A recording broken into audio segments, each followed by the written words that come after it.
All right, well, good morning, everyone. Meteorologist Chris Holtzman here, live from the First Alert Desk. I want to give you the latest information on Tropical Storm Debby. The newest advisory is in from the National Hurricane Center. We'll take a live look outside right now, and I want to show you that we are looking at a live look over downtown Charleston, and we do have certainly more clouds around. Live look there over downtown, and we are tracking more clouds in association with Debby. Let's talk about our alerts right now. We do have a flood warning in effect. Now, this is a change from yesterday's alerts where we had the flash flood warning. We now have a flood warning, and that is until 9:45 for Berkeley and Charleston counties, and then 10:45 for the rest of Berkeley, Charleston, Colleton, and even Dorchester.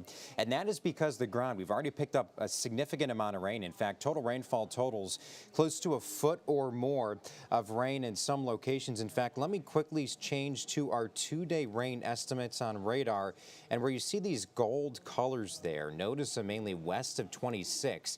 That's an indication of very heavy rain. In fact, portions of Charleston County, radar estimating close to a foot, if not more. You can see into Berkeley County, mainly south of Monk's Corner, near 8 inches, and right along you can see over Edisto, Seabrook, Kiowa. We are looking at radar estimating close to 12 inches as well.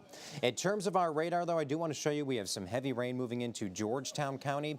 That's that band of moisture moving in, and we have more activity as well to the east, but over Walterboro, Somerville, downtown Charleston, very light rain falling at the current time, but the actual center of Debby's just off our coast, and you can see the focal point of the moisture today, at least as of right now, across North Carolina. These are the bands of moisture we saw yesterday, but because the system is moving so slowly, they're now moving near Wilmington. That's where you have the tornado threat, and you have that threat for significant rainfall. But over our area, rain has generally been light to moderate today, and we will be watching that potential as the center gets a little bit closer to our area. So as of the 8 o'clock advisory right now, advisory from the National Hurricane Center, winds of 45 miles per hour. Pressure is going up a little bit, meaning the storm likely remaining near its strength as a tropical storm.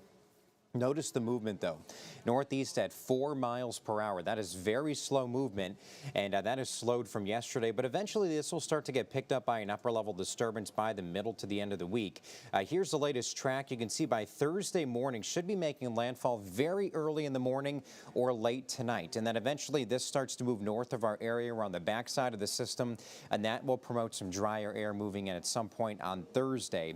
But we could see a little bit of intensification off our coast, depending on how long this is over the open waters of the Atlantic. So in terms of what to expect, Future Tracker clearly overdone with the activity, but we will have some bands of moisture move onshore with perhaps some moderate to even heavy rain at times.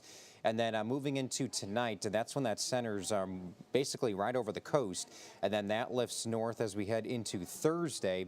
And as it does so, we're on the backside, we get that northwesterly wind. That really eliminates the rain coverage as we head later in the day on Thursday into Friday, as this system is into North Carolina. So even into Friday, look at that sunshine expected on our model. That'll certainly be welcome after all the unsettled weather we have seen. In terms of our wind, I do want to update you that the wind is sustained between 10 to 20 miles per hour, but we could see gusts as the actual center moves onshore. In fact, our wind gust forecast shows that we could see gusts up to 40 to perhaps 50 miles per hour at times.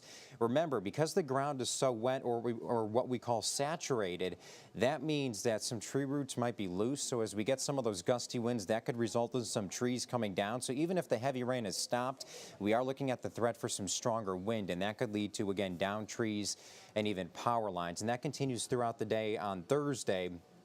On the backside of that system, by Friday, the wind will start to subside, which is good news. Let me show you as well our flood outlook for today. The highest risk across Georgetown and even Williamsburg counties into Horry County, Florence County as well into North Carolina. And that flood risk, at least the highest threat, continues to move out of the area as we head into the day on Thursday.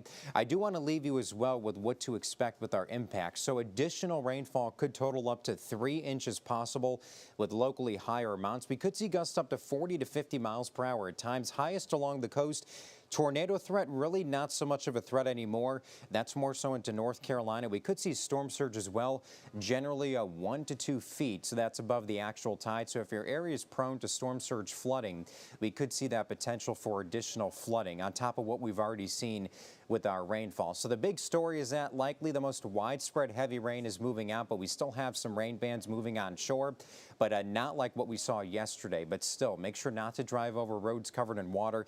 You don't know how deep that activity or the rain coverage is on the roadway. I will leave you once again with our impacts for the rest of the day today and also into Thursday with regards to Tropical Storm Debby. We'll be on air in about 5 minutes with another update, and then at 56, and then at the top of the hour, we'll also have more updates, and we'll have a look around the area as to Debby's impacts in the low country. So for now, make sure to keep that Live 5 weather app handy.